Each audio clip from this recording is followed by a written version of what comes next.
You know,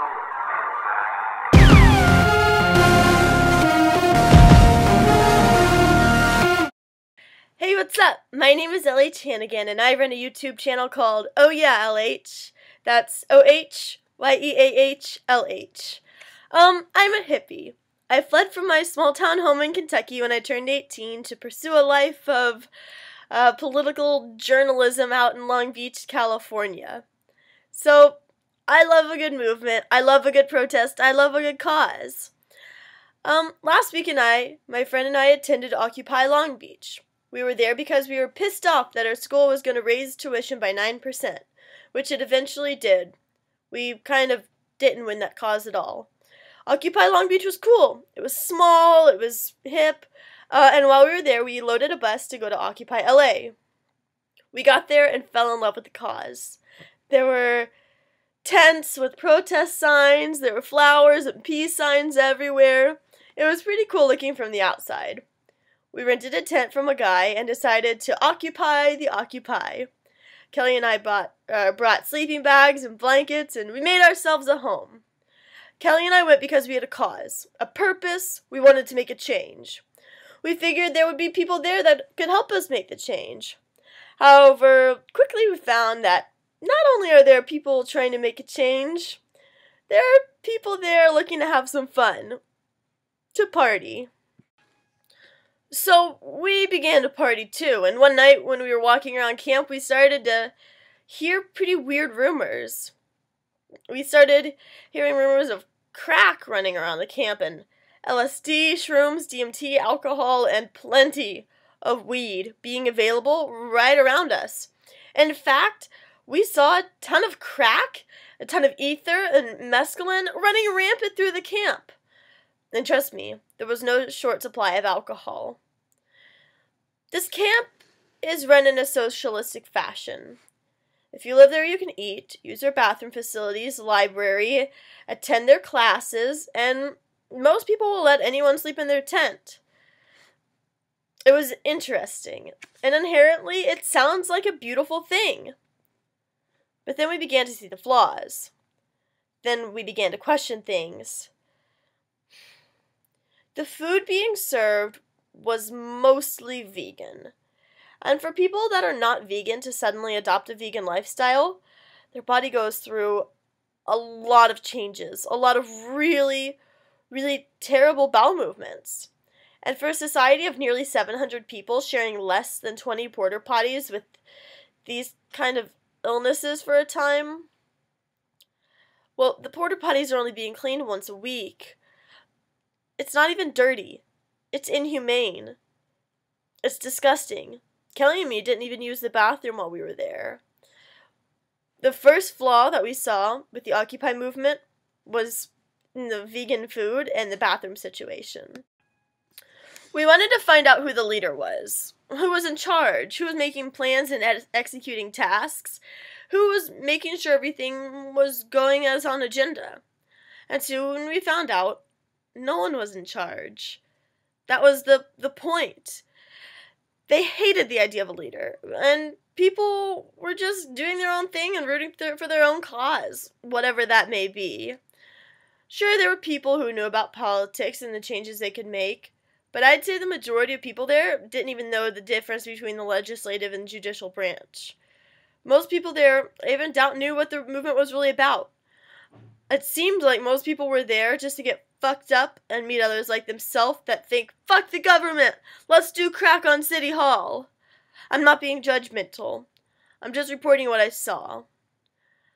I brought up how the camp was being run in a very socialistic fashion to a group of occupiers, and they yelled at me.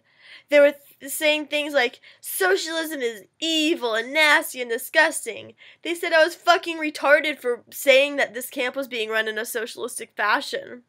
I mentioned to them that inherently socialism isn't a bad thing, and that when Karl Marx coined the idea of socialism, he intended it to be a utopia in sense. They didn't even know who Karl Marx was, but they kept calling me an idiot and a faggot and a retard for saying that this socialistic camp was a good thing. I'm in Political Science 101 and knew more about the government than the supposed group of people giving their lives for a governmental cause. That group of people, that called me an idiot and a faggot and a retard for bringing up the socialistic idea, they later offered me ether to do. I quickly declined.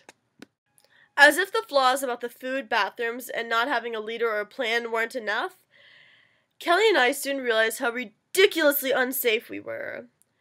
In a normal situation, when something is bad, one calls the cops, and cops arrive to help things out. But in this case, we couldn't call the cops. They weren't on our side. A man came up to us calling himself the head of security for the Occupy movement. He had kind of a security guard outfit on and explained that he was in fact running the show. About 5 minutes later, he asked for our phone numbers and tried to lead us off to God knows where. Thankfully, we were smart enough to realize that this was an imposter, and he was completely lying to us. The Occupy camp is not only run in a socialistic fashion, but also it's an anarchy waiting for shit to hit the fan. No one is making sure drugs aren't in the camp. No one was watching out for me and Kelly, making sure we didn't end up dead or raped, and no one was making sure our tents were safe. We heard of constant robberies and pickpocketing. The Occupy movement was quickly losing respect in our minds. We wanted to know what the plan was. How are we going to change the world? How are we going to do this beautiful thing we keep talking about? But as the movement has no formal leaders, it also has no formal plan. Each night at the General Assembly, it was hugely full of spracked out bums yelling and people talking about getting arrested, but no one making formal plans on how to change the world. When we asked people why they occupy and how long they plan to occupy and what they're doing for the cause, they just said things like, "Well, I'm here, aren't I? And until things get better, I'll be here." I bet I met a dozen people my own age who told me they are dropping out of high school and college to live in the tents and basically do drugs and drink and be cold all night. That is not part of the American dream. This is a huge movement of people, living and freezing in tents, eating shitty food and using inhumane porta potties, planning on doing this forever without a plan and no leader, and large quantities of drugs and no sense of regulation or safety. This is insanity. This is terrible. After visiting a tent of shady, full, drunk, high, cracked out people one night, Kelly and I decided these people didn't want to be occupied. They wanted an excuse to become unoccupied. And yes, I'm sure some people at the camps are there for the right reasons, for the actual reasons that are reported on the news that the Occupy movement stands for. But the people that we were seeing were not mad at the government for the same innocent reasons Kelly and I were. Most people just wanted to say, fuck the government. Let's get high on their lawn and piss them off. Who cares? These people inherently hate rules and regulations. That's why they're there. Not for change in the system, but in essence to erase the system for a sense of anarchy that their lifestyles control. It was maddening and scary. So we left. Dear Occupy, if the government wanted, they could raid your tents right now, and they would find crack, ether, DMT, LSD, underage drinking, and that huge amount of weed. Think about what that would do to the movement.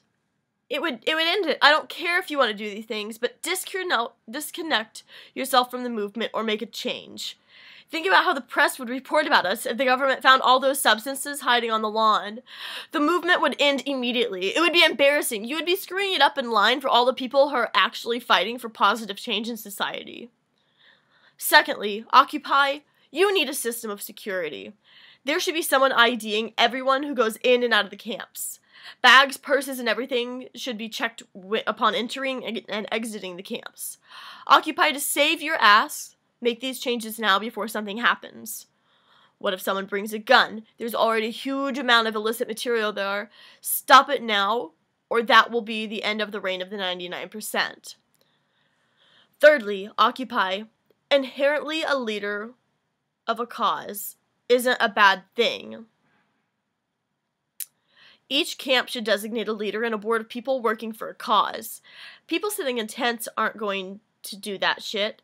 But if a board of people from the 99% started meeting with governors and mayors and senators and eventually the president, shit could be done. You need a plan, organization, and means to execute the dream. Finally, in your plans to change the world, the movement must recognize that these changes they wish to create will not be accomplished in the amount of time one can live in a tent. Take it in baby steps. Don't kill yourselves to live there. Go back home and start living your life in an occupied fashion. You can make just as much change, if not more, by starting to live a sustainable and beautiful life of your own. Changes can happen, but people getting fucked up and living in tents freezing to death at night aren't going to get it there. Occupy. I formally resign from your cause because allowing 2 college student girls to be unprotected, exposed to large quantities of crack and ether, and intoxicated men saying, "I'd like to occupy that ass," that's a bad cause for the time being. Your cause is honestly going nowhere unless you enforce some of the changes I mentioned above. Occupy. Revamp your system. Reinvent your tactics. Renew your cause. Make more specific plans and only take in one thing at a time. Occupy. This can be good or even great. But for now, your cause is madness and anarchy, which to me is even worse than a government fucking up run by really rich people. If I see the changes I've mentioned above renew and take place, I'll get back involved into your movement all the way. Because I do believe a lot of what you all stand for is good and beautiful. However, until then, I will be warm at home in my bed. My name is LH Hannigan, and until this cause reoccupies their priorities, I'm unoccupied. Thank you very much. Peace.